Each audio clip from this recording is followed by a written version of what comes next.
Si tu es ici, alors tu t'es sûrement déjà demandé ce qui distinguait David des autres personnages bibliques? Pourquoi Dieu l'appelle homme selon son cœur? Eh bien sache que ce n'est pas au hasard que les choses sont ainsi. Il y a un ensemble d'attitudes et de caractères qui firent de David l'homme idéal au lieu de Dieu. Et garde-toi bien, car ce n'est même pas une très grande sainteté, car on voit à plusieurs reprises comment il pêche également contre Dieu. Aujourd'hui, nous allons regarder la vie de David, un simple berger que Dieu a élevé jusqu'au trône d'Israël. Ce n'était pas un hasard. Il y avait des secrets, des attitudes, des choix de cœur, que David vivait, et que Dieu a honorés. Mais avant d'aller plus loin, prions ensemble. Père Céleste, tu es celui qui élève et qui abaisse. Tu ouvres les portes que personne ne peut fermer. Envoie ton esprit pour que chacun de ceux qui écouteront cet enseignement soit éclairé. Donne-nous un cœur humble, capable de recevoir ta parole et de la mettre en pratique. Ouvre notre intelligence spirituelle et enseigne-nous comme tu as enseigné David. Dans le nom de Jésus, Amen. Installe-toi confortablement, prends ta Bible et de quoi noter, et suis bien jusqu'à la fin, car tu vas découvrir comment marcher vers l'élévation que Dieu a préparée pour toi. Et si ce message t'interpelle, n'oublie pas de t'abonner à cette chaîne, d'activer la cloche, de liker et de partager cette parole. En commentaire, dis-nous aussi, quelle attitude t'a le plus touché et quel engagement tu prends aujourd'hui. Le premier secret que nous découvrons dans l'élévation de David, c'est le service. David n'était pas dans un camp militaire, ni dans une école de leadership, ni à la cour du roi. Quand Dieu a voulu oindre un roi pour Israël, il est allé chercher un jeune garçon au champ, en train de garder les brebis de son père. C'est là qu'il servait, simplement, fidèlement. 1 Samuel 16, 11. C'est dans cette posture de service que Dieu a formé David à devenir un roi selon son cœur. Il n'a pas appris à diriger les hommes à la tête d'une armée, mais en prenant soin des brebis, en les nourrissant, en les défendant. Là, il a développé la compassion. Là, il a compris que quand tu diriges des vies, tu dois parfois mettre la tienne en danger. Il raconte lui-même qu'il a poursuivi un lion et un ours pour sauver une brebis. 1 Samuel 17, 34 à 36.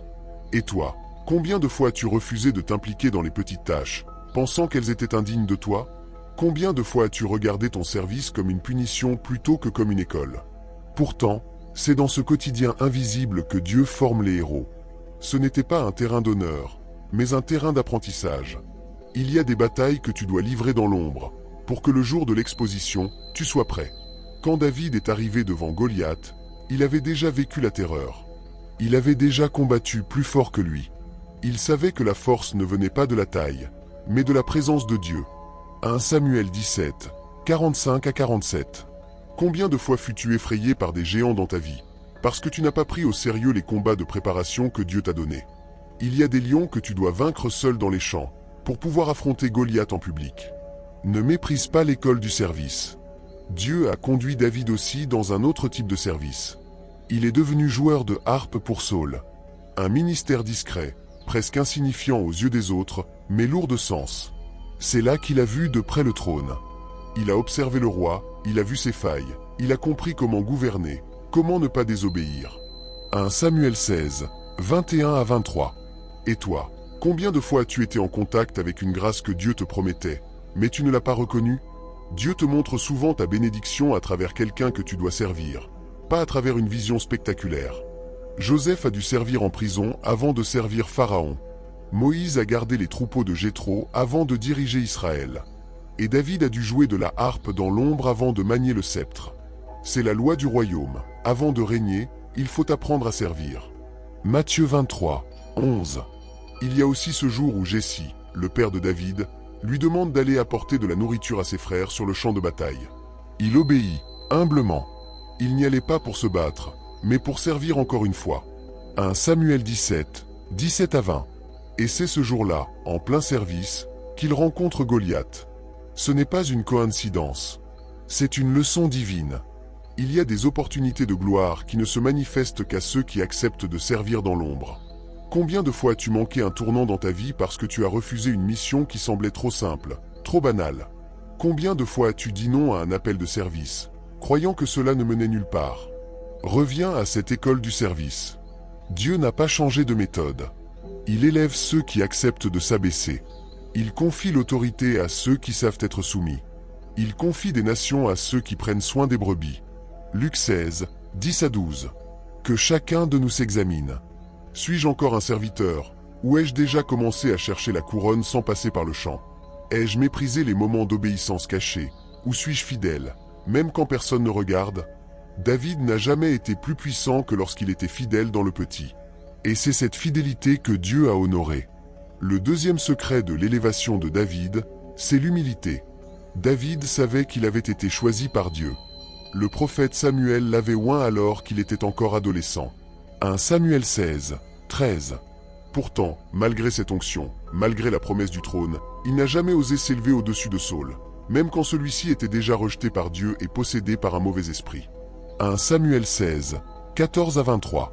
Il aurait pu, humainement parlant, réclamer sa place. Mais non. Il est resté à sa position de serviteur. Même quand Saül voulait le tuer, David a continué de respecter son autorité.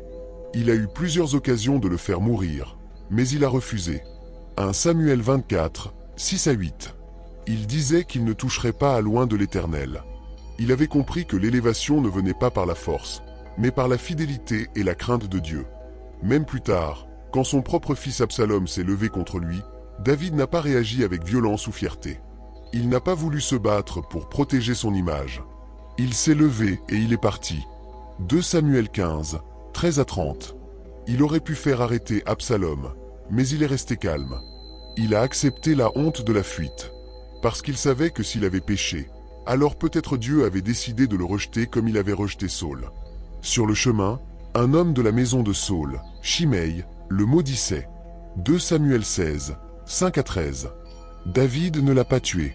Il a laissé l'homme l'insulter, jetant même des pierres sur lui. Il a dit à ses serviteurs que peut-être c'est Dieu qui l'avait envoyé pour le corriger. Quand il a péché avec Bathsheba, la femme d'Uri, il n'a pas cherché à se justifier. Il a reconnu sa faute. 2 Samuel 12, 13. Il s'est humilié, il a jeûné, il a pleuré, il s'est couché par terre pendant des jours, intercédant pour son fils. 2 Samuel 12, 16 à 20.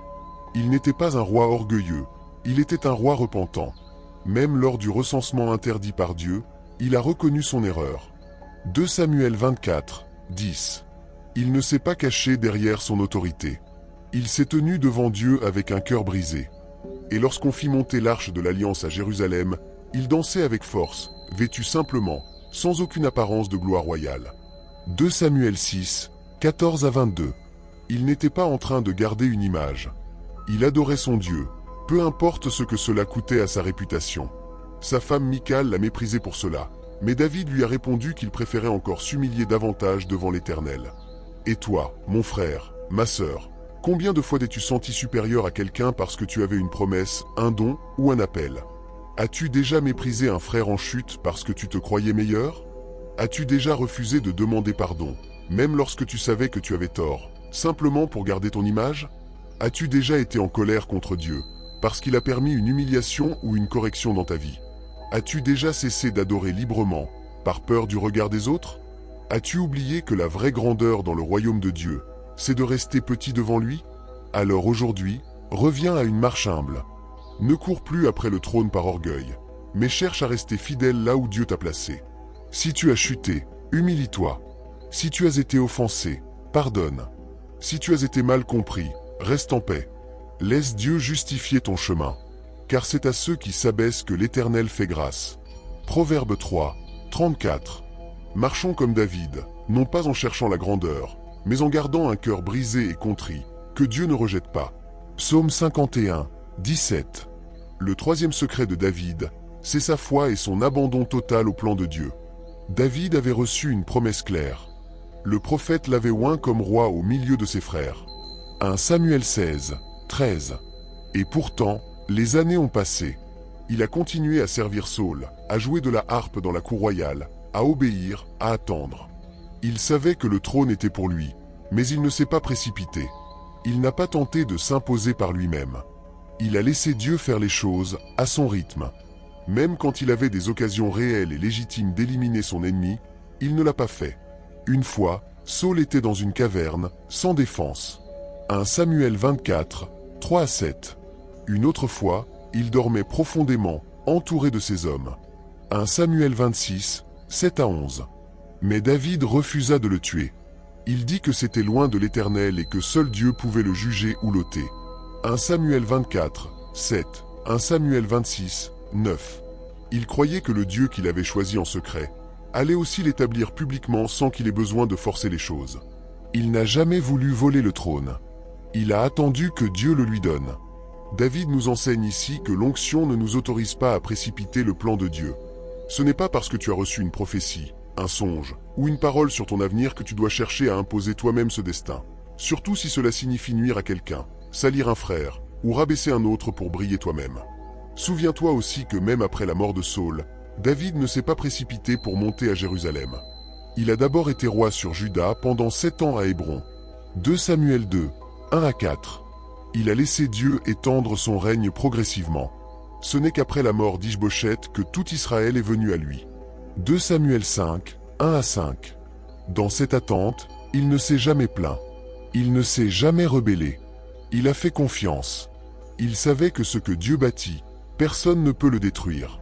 Il a écrit dans Psaume 37, 5, « Remets ton sort à l'Éternel, mets en lui ta confiance, et il agira. » Il savait aussi que la précipitation mène souvent à la ruine. Saül avait été rejeté justement parce qu'il avait agi sans attendre Dieu. 1 Samuel 13, 8 à 14. David n'a pas voulu reproduire cette erreur. Et toi, combien de fois as-tu voulu hâter les choses? As-tu déjà pris des raccourcis en pensant que Dieu tardait trop? As-tu déjà parlé mal d'un frère ou d'un leader parce que tu pensais que tu avais plus d'onction que lui? As-tu déjà refusé de servir ou d'attendre ton tour parce que tu avais reçu une promesse? As-tu tenté d'obtenir par la force ce que Dieu voulait te donner par la grâce? As-tu perdu patience dans l'épreuve et douté du plan de Dieu pour ta vie? Aujourd'hui, il est temps de revenir à une foi tranquille, une foi ferme comme celle de David. Si Dieu a parlé, il agira. N'accélère pas, ne manipule pas, n'élimine pas ceux que Dieu a placés avant toi. Laisse Dieu faire son œuvre. Ce qu'il commence dans le secret, il l'accomplira en public. Philippiens 1, 6. Marche avec patience, avec respect pour les autres, et avec la certitude que la main de Dieu n'est jamais en retard. Un autre secret que nous voyons dans la vie de David, c'est sa persévérance dans l'épreuve. David n'est pas monté facilement au trône. Il a été rejeté par ses frères, ignoré par son père lorsque Samuel est venu pour oindre un fils. 1 Samuel 16, 10 à 11. Il aurait pu se décourager dès le départ. Mais il est resté fidèle. Après avoir été oint, il est retourné au champ. Puis, après avoir été reconnu par Israël pour sa victoire contre Goliath, il est devenu l'ennemi de Saül. Saül a commencé à le haïr, à le poursuivre, à vouloir sa mort. 1 Samuel 18, 8 à 12. David a dû fuir, vivre comme un fugitif, cacher sa tête de caverne en caverne, dormir dehors, manquer de pain, et s'éloigner des siens. 1 Samuel 21, 1 à 10. Et pourtant, il n'a jamais abandonné son appel. Il n'a pas murmuré contre Dieu. Il n'a pas dit « Mais Seigneur, tu m'avais promis un trône, pourquoi suis-je maintenant dans les montagnes comme un animal traqué ?» Il a continué à croire, à espérer, à marcher. Il a même été jusqu'à chercher refuge chez les Philistins, ennemis d'Israël, parce que la persécution était trop forte. 1 Samuel 27, 1 à 4. Mais là encore, il n'a pas perdu sa foi. Il n'a pas renié Dieu. Il est resté attaché à sa mission. Il y a ce moment très marquant à Tsiklag. En son absence, sa ville fut brûlée, ses femmes et enfants enlevés, et ses compagnons parlèrent de le lapider. 1 Samuel 30, 1 à 6. C'est un moment d'extrême détresse. Mais la Bible dit que David reprit courage en s'appuyant sur l'Éternel son Dieu. 1 Samuel 30, 6. Il ne s'est pas laissé noyer par le découragement. Il a pleuré, oui, mais il s'est relevé. Il a consulté Dieu, et il a poursuivi l'ennemi jusqu'à la victoire. 1 Samuel 30, 7 à 20. La persévérance de David, ce n'est pas une endurance froide, c'est une confiance vivante. Il écrit dans Psaume 34, 20, « Le malheur atteint souvent le juste, mais l'Éternel l'en délivre toujours. » Même dans l'épreuve, il ne s'est jamais éloigné de la présence de Dieu. Il priait, il chantait, il écrivait des psaumes. Même dans la douleur, il restait connecté à son Seigneur.